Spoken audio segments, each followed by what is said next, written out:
Happy Halloween. And guess what I have here? I was doing an autograph signing not too long ago, and one of my fans hands me this piece of paper. It's a petition to review Ghosts N Goblins. Yeah, he went through the line and got everybody to sign it. Now, what's there to say about Ghosts N Goblins? Well, it's not a bad game. It's made by Capcom, so how could it? But it's one of the most difficult games in the NES library. This game is harder than fossilized Triceratops turds. I'm talking Mega Man combined with Castlevania, that kind of hard. Games this ruthless and unforgiving should be illegal.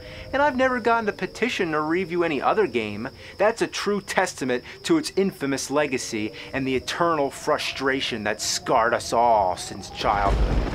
I remember my first time playing it. I got it for my birthday, the same day I got my NES. Like Ghosts N Goblins? Yeah, I do! I do! Of course I had the Super Mario Bros. Duck Hunt combo cartridge, but the first game I attempted was Ghosts N Goblins. That's right, this is the first NES game I ever played. And that's one hell of a game to start with. Naturally, I got my ass kicked. This is what it would have looked like my first time playing the game. I sucked balls. This new console was way different than the Atari 2600 I was accustomed to. In the 80s, these were the kind of brutal-ass games that kicked us into shape and heightened our senses. Made us into fucking tigers! And now, 25 years later, I'm gonna put my gaming skills to the ultimate test and see if I can finally beat this fucker. Because it's Halloween. There's no excuse. I can feel in the air the time is right to play some Ghosts N Goblins. It begins with one of the most shocking intros in video game history. A couple just got done having sex in a cemetery. I'm not even kidding. What else does it look like? He's not wearing clothes. Next thing, Satan shows up as if saying, yeah, I want to get in on some of that, and takes her away. That's the plot. Is that the greatest opening to an NES game or what? So you get suited up in your knight's armor and set off to rescue your girlfriend, fighting off a never-ending army of ghosts and goblins, and zombies, and devils, and ravens, and dragons, and squealing ghosts that look like pigs in a blanket. Yeah, I guess they couldn't fit all that in the title. Of all the enemies, the red devils are probably the most annoying. They stay up in the air like a little sissy, and then swoop down. That's the only chance you have to hit them, but that's also when you're bound to get killed. If you try to outrun them, they will chase you all the way through the stage. You encounter the first devil in the middle of stage 1. This guy is a beginner's trap that's bullied unsuspecting gamers, and its arcade cousin stole more quarters than you could imagine. First time playing this game, I figured he must be the final boss. Nowadays, it's silly to imagine a game being that short, but back then, I was accustomed to Atari. The idea of a game lasting longer than 5 minutes was beyond my comprehension. My only clue was that every time you die, you're shown a map screen letting you know how much of the game is left. It's only 6 levels plus a final boss stage. Doesn't sound that hard, but just you wait. Your starting weapon is a javelin. It flies in a straight line and kills whatever it hits. Seems like a good deal, right? Well, you'll learn how useless it is once you get to the first level boss, which the instruction manual calls a unicorn. Yeah, it looks just like a unicorn, doesn't it? Anyway, this guy takes a million hits. You need a faster weapon, like the knife. The knife is the only weapon that's fit to the challenges that lie ahead. Now we're in level 2. This is where shit starts to get criminally insane. How do you like jumping around on platforms, taking leaps of faith while avoiding tiny enemies and projectiles? Next, these little bastards come flying out of windows. Then, you're navigating ladders while fighting these big guys that squat and drop shits, and take about as many hits as the unicorn. If you didn't get the knife in level 1, don't even try. That's my words of wisdom. Anyone who wants to get far in this game, my rules are: number 1, get the knife. Number 2, get the knife. Number 3, get the knife. You want to cut steak with a plastic spoon? No, get the knife. I can't stress it enough. They'd lock me up in an asylum. Get the knife, get the knife. Ah, fuck my uncle. You see that? That's a flame weapon. That thing sucks. It's the second worst weapon in video game history aside from the cane in Dr. Jekyll and Mr. Hyde. It always misses your target, and if 2 of them land, you have to wait for the flames to die out before you can throw any more. You don't want it. But look, it's sitting on top of the only ladder that goes down. The weapons don't go away, they just sit there. Even if you run far away, then come back, the weapon is still there. You're probably thinking, why not just get the flame and then die? Well, when you die, you keep the weapon. It never changes until you find a different weapon. That's bullshit, but on the plus side, when I have the knife, I get to keep that too. You know what I had to do? I had to reset the game and get the knife in level 1 all over again. And then guess what? The flame appears again! It's a trap. Well, I figured it out. The flame appears when you get to the top floor, which you don't have to do. You can stay on the second to top floor and progress to the right. So that's my other tip. Don't let the flame appear on level 2. Speaking of weapons, there's also an axe which I found deep into level 6. Want to know what that does? Well, I'm not getting it. The level 2 boss is 2 unicorns. Did I mention get the knife? Level 3. You know what makes this level hard? The devils. The whole stage is an endurance marathon of devils. This is where you start to realize exactly what makes the game so difficult. It's because you can only get hit twice. No, it doesn't have all the pitfalls like in Castlevania, the respawning enemies like in Ninja Gaiden, or the disappearing platforms like in Mega Man. But imagine playing any of those games without a fucking life bar. In Ghosts N Goblins, first time you get hit, you lose your armor. Second time, you lose your skin. And that's it. It's as if they programmed the game and then said, you know what, it needs an expert setting. And then they programmed it, but forgot to add it in the menus. It's a theory, but it's the best guess I could come up with. Why else would they make the game so fucking hard? Well, one fair thing I can say is that there's no game over. Well, technically there is. It says game over when you die 3 times, but there's unlimited continues and it always puts you back at the checkpoint where you left off. So the game's incredibly fair when it comes to that, but it's so relentlessly hard it almost doesn't matter anyway. There's actually a glitch I found out where you hit the devil when he's just barely off screen, then run away. Wait like 5 seconds, come back, and he's gone. Yeah, how do you like that, you fucking game? It's cheating, but for a game like this, I don't feel bad about it. Now I actually have a chance against the dragon boss. After observing his pattern and getting some practice, he's not too hard to beat. Level 4 starts it off with a big jumping game on floating clouds. It's a mess. After the checkpoint, you're on a fiery bridge with flames rising below and projectiles at every step of the way.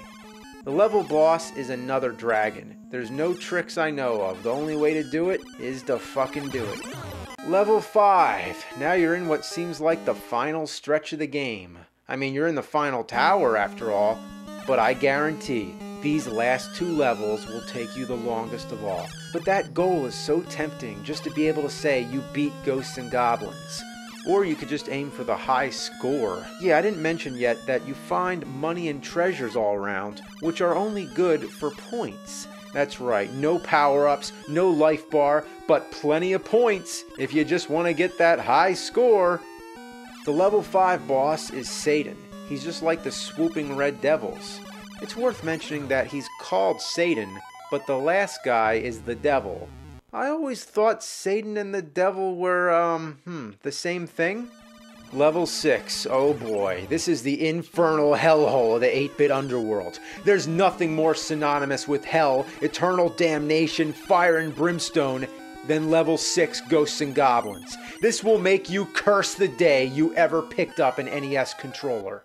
Your body will shake, your hands will be sweating all over the controller, your heart will be racing out of control, you'll forget to breathe, and your eyes will be burning from not blinking. These are all common symptoms of NES fever. You get it from playing games like Ninja Turtles, Street Fighter 2010, the Famicom Transformers, and this one. First, kill the unicorn. By now, you should be good at it. Then, kill the dragon. He's an asshole anyway. Then a shield drops down. No, it's not some power-up. It's a weapon. That's right, a shield is a fucking weapon. In other words, you don't want it. Right? Next is one of the most frustrating moments of the whole game. A big guy wanders back and forth. If you go up the ladder, he kills you. The only thing you can do is wait for him to go away from the ladder, I mean far away, and there's no pattern. You can lure him toward one side, but for the most part, he just wanders around as he feels like it. I've actually ran out the timer waiting for this guy. Yes, there's a time limit, as if the game isn't hard enough. Once you do make it to the top of the ladder, you're in a real bad spot. One step to the left triggers the skeleton, and one step to the right triggers the red devil. You do not want to wake that guy up. You can even wake him up by throwing a knife in his direction. That means if the big guy is to the right, you have to count off exactly 10 hits. If you throw one extra knife, you'll hit the devil, he'll wake up, and then it's game over. The next obstacle is the worst of all, a red devil that you can't avoid. Don't go up there and fight him, trigger him to come down, and then hope to God you can kill him. Oh no, no! Oh, thank God for post-hit invincibility. Yeah! After you beat him, you're free to go up. You're almost done level 6. But wait a minute, remember that shield? Supposedly, if you beat level 6 without the shield, it sends you back to level 5. This is one of those famous pranks in the history of gaming. Whether or not it's true, I'm not risking finding out. I'm getting the shield. Thankfully, enemies do not respawn, so my strategy is killing them with the knife, then going back for the shield. The only disadvantage is that you only get 3 minutes on the timer, so doing all this is barely possible. Then you go back up and watch that flame. It's there every time. Lose the shield now, and you lose the game. Oh, here's the boss, here's the boss. It's a Satan. It's another Satan. Well, the shield has a short range, but at least it can block his projectiles.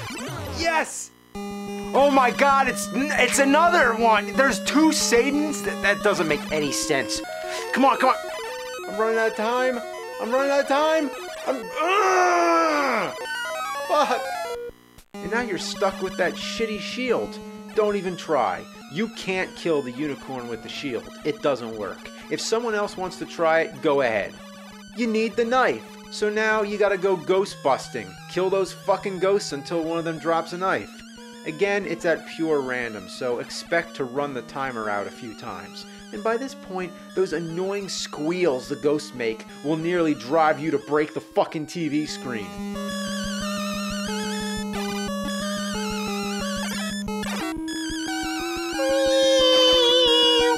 Shut up! Finally, when you get the knife back, you can try the level again. Come on, come on, come on, come on! Come on, I'm gonna do it! Oh, fuck! What are you laughing at? You know that feeling you get when you almost beat the level and you want another shot right away? You have that adrenaline going and you want to start again immediately? Well, you can't. You gotta go wait for the fucking knife to come back. So you'll never get 2 tries in a row. You know what? I'm sick of it. I've been playing this fucking game since the 80s. I gotta beat it. I need closure on this. I need to end this chapter on my life. This chapter of not beating Ghosts and Goblins.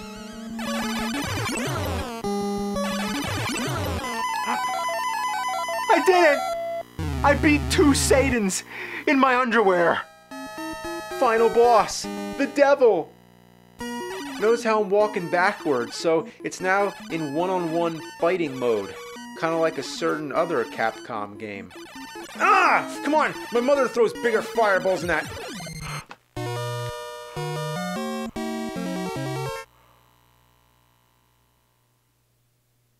You know what? I don't try to be cocky or anything, but who's the man? I just beat one of the hardest games of all time. I bet you didn't think I could really do it, but I got this, man. I got this by the ass! This room is an illusion and is a trap devised by Satan? Go ahead dauntlessly. Make rapid progress.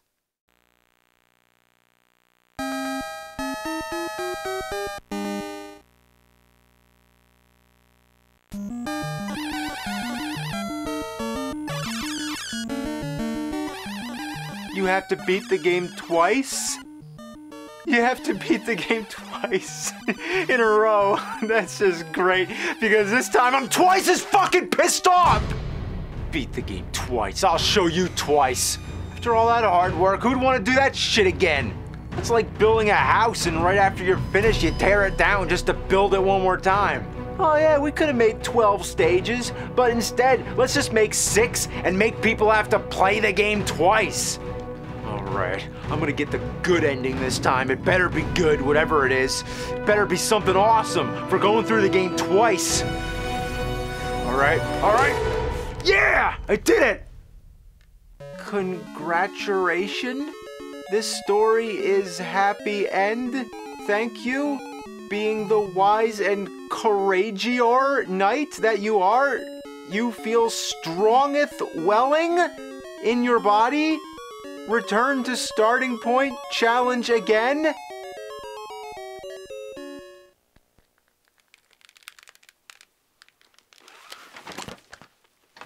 Curse, goddammit! I used up all my fuck points during the last 107 episodes. Oh, I don't have anything new. I gotta rely on the old tricks. Alright, let's try the cluster F-bombs. Fuck this fucking piece of shit fucker game. Gotta go for the precision F-strike. Oh, how this game lures you in with its appealing gameplay and charming atmosphere and then bends you over and fucks you to hell! Alright, how about some wordplay? Alliteration. Feast on some fried fuck farts. Assonance. What's up, you dumb fuck-tuple mother-humping muppet fuckers, uncle? Rhymes. Suck on this muck, you run-amok fucked up, Mandarin duck. Alright, when all else fails, it's time for the atomic F-bomb. Fuck!